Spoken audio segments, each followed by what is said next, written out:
সুপ্রিয় শিক্ষার্থী, ষষ্ঠ শ্রেণীর বিজ্ঞান ক্লাসে তোমাদের সবাইকে শুভেচ্ছা। আমি দেবানুর, সিনিয়র শিক্ষক, Srishti central school and college, Rajshahi. আশা করি তোমরা সবাই ভালো আছো। আলহামদুলিল্লাহ, আমিও ভালো আছি। দেখো, আজকে আমরা দ্বিতীয় সেমিস্টারের নতুন অধ্যায় শিখব। সে অধ্যায়ের নাম হচ্ছে সংবেদী অঙ্গ। অধ্যায়ের নাম কি? সংবেদী অঙ্গ। এখন আমরা প্রথমত জানবো যে সংবেদী অঙ্গটা কি। সংবেদী অঙ্গ হচ্ছে যে অঙ্গ আমাদের দেহে বিভিন্ন অনুভূতি বহন করে, তাদেরকে আমরা কি বলছি? সংবেদী অঙ্গ বলছি। তাহলে অনুভূতি বহনকারী অঙ্গগুলোকে আমরা কি বলি? সংবেদী অঙ্গ বলে থাকি। এখানে আমাদের দেহের অনেক সংবেদী অঙ্গ আছে। চোখ, কান, নাক, ত্বক, জিহ্বা, এগুলো কিন্তু আমাদের দেহের সংবেদী অঙ্গ। এবং এই সংবেদী অঙ্গগুলো আমাদের দেহের অনুভূতি বহন করে। অনুভূতি বহন করে এই অঙ্গগুলো তাহলে কোথায় যায়? কোথায় নিয়ে যায় অনুভূতিগুলোকে? এখন এই যে সংবেদী অঙ্গ আমাদের দেহের চালক আছে, সেই চালকের নাম হচ্ছে মস্তিষ্ক, ব্রেন। একে আমরা আমাদের দেহের চালক বলে থাকি। এই অনুভূতিগুলো সবগুলো কোথায় যায়? অনুভূতিগুলো যায় হচ্ছে মস্তিষ্কে। আমাদের এই যে করটি, মাথার খুলির মধ্যে ব্রেন আছে, সেই ব্রেন ওখানে বসে আছে, কিন্তু ও একা একা কাজ করতে পারে না। আমাদের ব্রেনের সাথে অনেকগুলো 12 জোড়া মানব দেহের করটিক স্নায়ু আছে। সেই স্নায়ুগুলো এই মস্তিষ্ককে পরিচালনা করে এবং সংবেদী অঙ্গগুলো অনুভূতি মস্তিষ্কে নিয়ে যায়। তার মাধ্যমে, করটিক স্নায়ুর মাধ্যমে, এবং সেই স্নায়ুগুলো আমাদের দেহের প্রত্যেকটা কাজে উপযুক্ত প্রতিবেদন দেয়। কিন্তু ও একা বসে কাজ করতে পারছে না। সংবেদী অঙ্গগুলো বাইরের পরিবেশের সাথে আমাদের ভেতরের পরিবেশের কি করছে? সমন্বয় সাধন করছে। মনে করো তুমি রাস্তা পার হবা। রাস্তা পার হতে গিয়ে তুমি চোখ দিয়ে এদিক ওদিক দেখলা। দেখার পরে যখন তুমি দেখছো যে একটা গাড়ি আসছে, তখন আমাদের রেটিনায় গিয়ে গাড়ির একটা ছবি রেটিনার উপরে পড়বে। রেটিনা তখন এইখানে আমাদের চোখের স্নায়ুর নাম অপটিক স্নায়ু। অপটিক স্নায়ু আমাদের ব্রেনে নিয়ে যে গাড়ির ছবিটা আমাদেরকে বলবে যে এখানে গাড়ি আসছে। তখন আমাদের পায়ের পেশিগুলো আমাদেরকে জানিয়ে দিবে যে আমাদেরকে এখন দাঁড়াতে হবে। এই যে এইভাবে বাহ্যিক পরিবেশের সাথে অভ্যন্তরীণ পরিবেশের একটা সমন্বয় সাধন করে কোন অঙ্গ? সংবেদী অঙ্গ। দেখো, আজকে আমাদের যে সংবেদী অঙ্গগুলো আছে, চোখ, কান, নাক, ত্বক, জিহ্বা, এর একটা গুরুত্বপূর্ণ অঙ্গ চোখ। আমাদের দেহের গুরুত্বপূর্ণ অঙ্গের নাম কি? চোখ। এই চোখ দিয়ে আমরা দেখি, এটা আমাদের দর্শন ইন্দ্রিয়।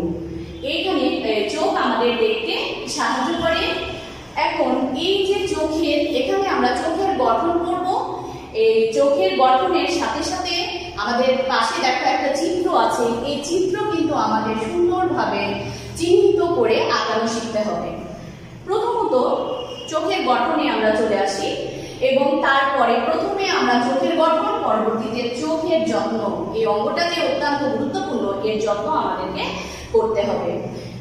চোখের গঠনের মধ্যে এক নম্বরে বলছে চোখের পাতা। এক নম্বরে কি বলছে? চোখের পাতা। দেখো, চোখের বাইরের আবরণ, এখানে একটা চোখ আঁকানো আছে। চোখের যে বাইরের আবরণ, এগুলো কিন্তু আমাদের চোখের পাতা। চোখের বাইরের আবরণকে আমরা কি বলে থাকি? চোখের পাতা বলে থাকি। চোখের পাতা আমাদের চোখ খুলতে এবং বন্ধ করতে সাহায্য করে। এবং চোখের পাতার আরো একটা কাজ আছে, চোখকে আমাদের বাইরের ধুলোবালি ভেতরে প্রবেশ করতে চোখের পাতা আমাদের কি করে থাকে? সাহায্য করে থাকে। এরপরে আমরা চলে আসি, দেখো, কনজাংটিভা। 2 নাম্বার, কনজাংটিভা চোখটা খুললে, এই যে চোখটা এখানে খোলা আছে, এই চোখটা খুললে আমরা একটা পাতলা পর্দা দেখে থাকি। সেই পর্দাকে আমরা কি বলবো? কনজাংটিভা বলবো। এটাও আমাদের ছোট প্রশ্নে আসে যে কনজাংটিভা কি।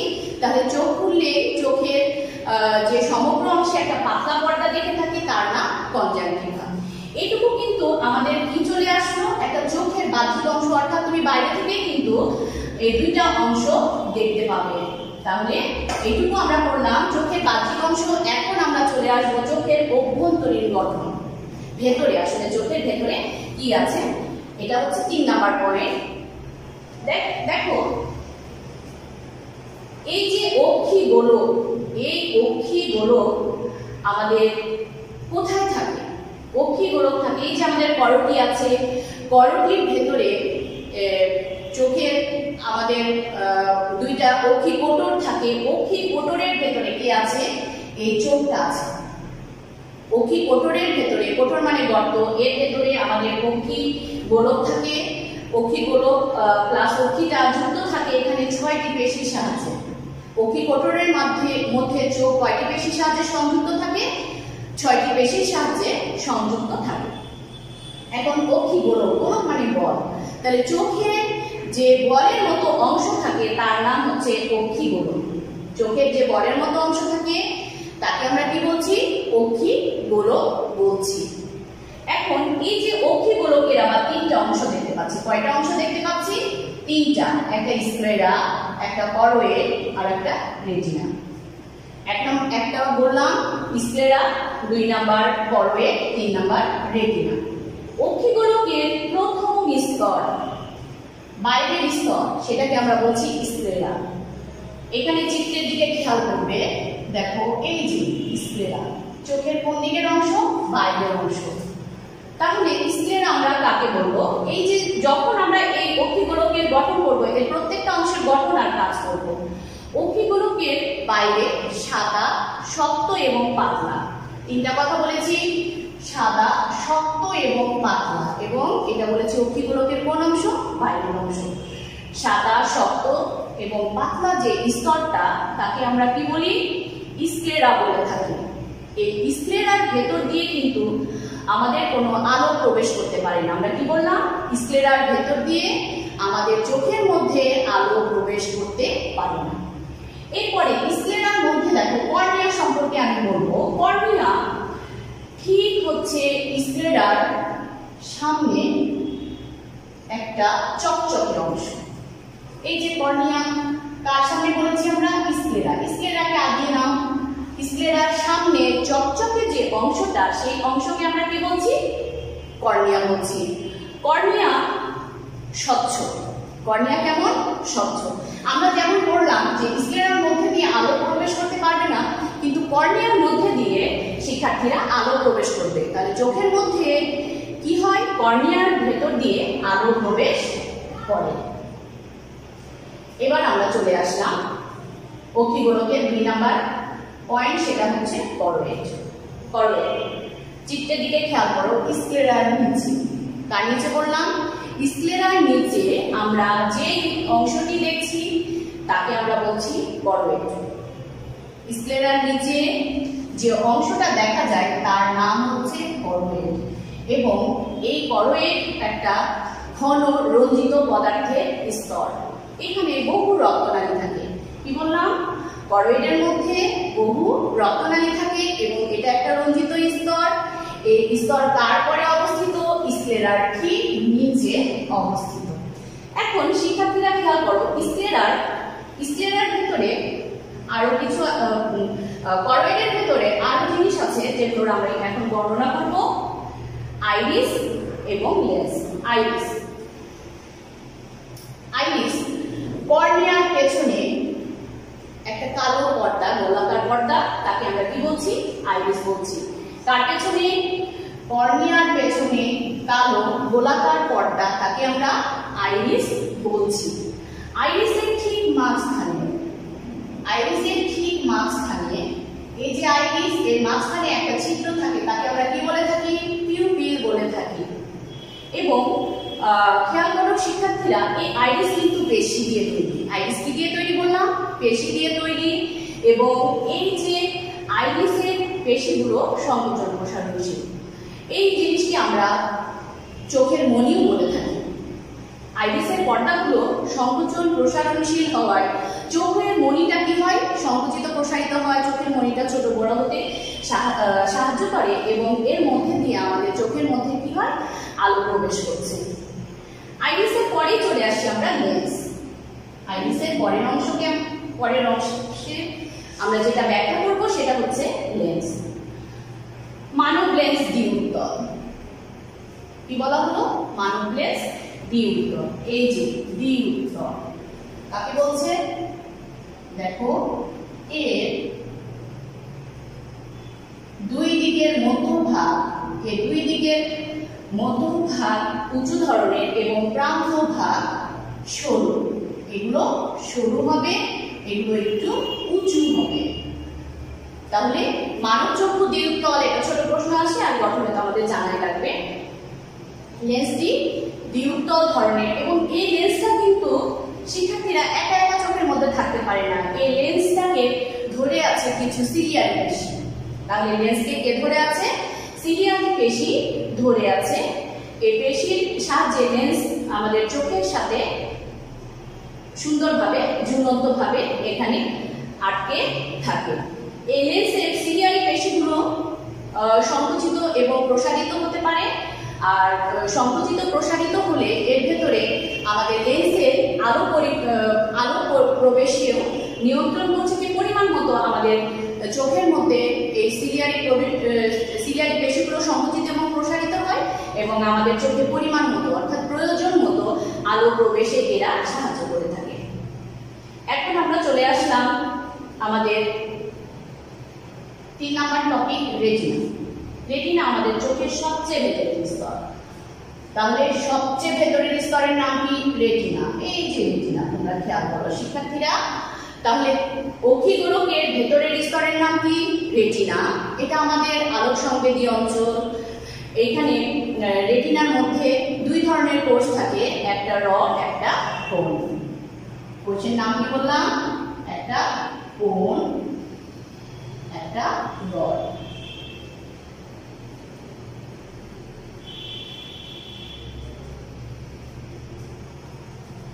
দুই ধরনের কোষ থাকে। এখন রড ও কোন এই দুইটা কোষের সমন্বয়ে আমাদের রেটিনা গঠিত। এগুলো আমরা বললাম রেটিনা একটা আলোক সংবেদী অঞ্চল। এখানে রড ও কোন 2 ধরনের কোষ থাকে। এরপরে চলে আসি, দেখো এই যে লেন্স, মানবচক্ষুর যে লেন্সটা আছে, এই লেন্সটা চোখটাকে 2টা ভাগে ভাগ করেছে। লেন্স চোখের অক্ষিগোলককে কয় ভাগে ভাগ করেছে? 2 ভাগে ভাগ করেছে, 2 অংশে ভাগ করেছে। এই অংশগুলোকে আমরা কি বলছি? প্রকোষ্ঠ বলছি। এই অংশগুলোকে আমরা কি বলছি?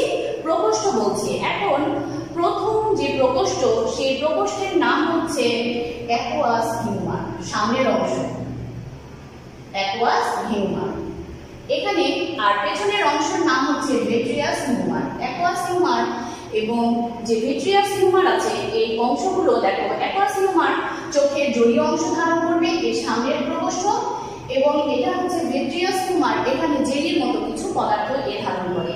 এই প্রকোষ্ঠগুলো চোখে আলো প্রবেশে সাহায্য করে, তারপরে চোখকে পুষ্টি সরবরাহ করতে সাহায্য করে। 3 নাম্বার, চোখের আকৃতি এরা বজায় রাখে, সুনির্দিষ্ট একটা আকৃতি দিয়ে থাকে। তাহলে শিক্ষার্থীরা, আজকে আমরা চোখের বাহ্যিক এবং অভ্যন্তরীণ গঠন কিন্তু শিখলাম। আমি একটু আবার বলে দিই, চোখের বাহ্যিক অংশের মধ্যে চোখের পাতা, কনজাংটিভা, এটা গেল। অভ্যন্তরীণ অংশের মধ্যে আমরা বলছি অক্ষিগোলক, চোখের যে বড় গোলাকার অংশ, বলের মতো অংশ, এটার 3টা অংশ আমরা দেখতে পাচ্ছি, স্ক্লেরা, করোয়েড এবং আরেকটা অংশের নাম রেটিনা। স্ক্লেরার মধ্যে আছে কর্নিয়া, করোয়েডের ভেতরে আইরিস, লেন্স মানব চক্ষুর লেন্স বলেছি আমরা দ্বিউত্তল। রেটিনার চোখের কোন অঞ্চল? আলোক সংবেদী অঞ্চল। এরপরে আমরা বলেছি যে এখানে কিছু জলীয় পদার্থ থাকে। তাহলে চোখের গঠন সম্পর্কে আমরা নিশ্চয়ই ক্লিয়ার হলাম। এই চিত্রটা আমাদের শিখতে হবে চিহ্নিত করে। এরপরে আমরা চলে আসি, দেখো শিক্ষার্থীরা, আজকে এই যে চোখটা পড়লাম, চোখ কিন্তু আমাদের দেহের একটা অমূল্য সম্পদ। চোখ আসলে আমাদের যে অঙ্গগুলো আছে, অঙ্গ থাকতে প্রত্যেকটা অঙ্গেরই আমাদের যত্ন করতে হবে, প্রত্যেকটা অঙ্গকে আমাদেরকে গুরুত্ব দিতে হবে। চোখের যত্ন আমরা কিভাবে নিব? চোখ, আমরা যখন বাইরে থেকে আসবো, আমরা যখন ঘুম থেকে উঠবো, তখন আমরা চোখটাকে পরিষ্কার পানি দিয়ে সুন্দরভাবে বারবার করে ধুয়ে চোখ পরিষ্কার করে নিব। পানি দিব, বারবার পরিষ্কার পানি দিয়ে চোখ ভালো করে ধুয়ে নিব, এবং চোখ মোছার জন্য আমরা যেই কাপড়টা ব্যবহার করব সেটা যেন অবশ্যই পরিষ্কার হয়ে থাকে। দ্বিতীয়ত, চোখে যেন কোনোভাবেই আমাদের ধুলোবালি প্রবেশ করতে না পারে, এর জন্য তো আমাদের চোখের পাতা আছে, এটা প্রাকৃতিকভাবে চোখকে সুরক্ষিত রাখছে। এরপরে আমাদের চোখকে অভ্যন্তরীণ রাখতে আমাদের সবুজ শাকসবজি এবং ফলমূল খেতে হবে। আমরা জানি সবুজ শাকসবজি এবং ফলমূলের ভেতরে কি আছে? ভিটামিন এ আছে, এবং ভিটামিন এ আমাদের রাতকানা রোগ প্রতিরোধে সহায়তা করে থাকে। তাহলে শিক্ষার্থীরা, আমরা চোখের গঠন করলাম, আজকে চোখের যত্ন করলাম। আমাদের আজকের আলোচনাটা খুবই গুরুত্বপূর্ণ একটা টপিক। এখান থেকে আমাদের সৃজনশীল আসে।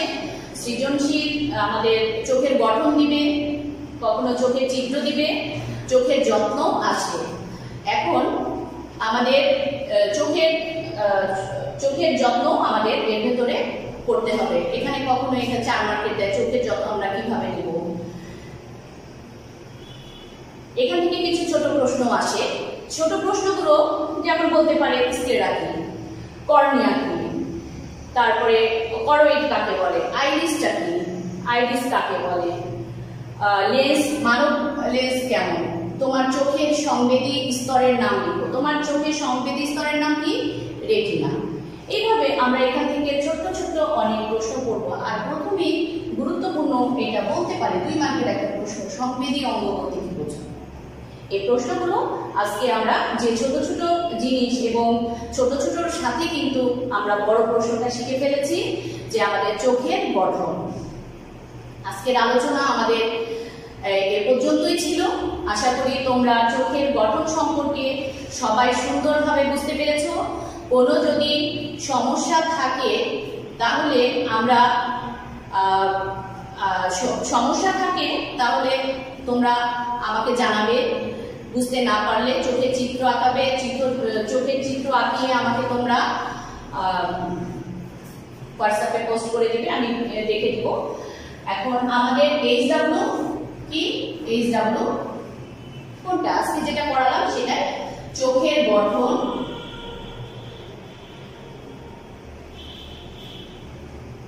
চিত্র সহ, অবশ্যই আমাদের চিত্র লাগবে, চিত্র সহ চোখের গঠন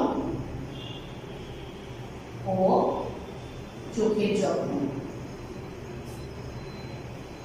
শিক্ষার্থীরা, তোমরা সবাই ভালো থাকো, এবং আগামী ক্লাসে আমাদের আরো গুরুত্বপূর্ণ টপিক, এটার সাথে আমাদের যেমন চোখ গুরুত্বপূর্ণ, আমাদের এরপরে আমরা কানের অন্তর্গঠন পড়াবো, সেটাও আমাদের অনেক গুরুত্বপূর্ণ টপিক। সে পর্যন্ত তোমরা সবাই ভালো থাকো, এবং আগামী ক্লাসে আমন্ত্রণ জানিয়ে তোমাদের কাছ থেকে এখানেই বিদায় নিচ্ছি।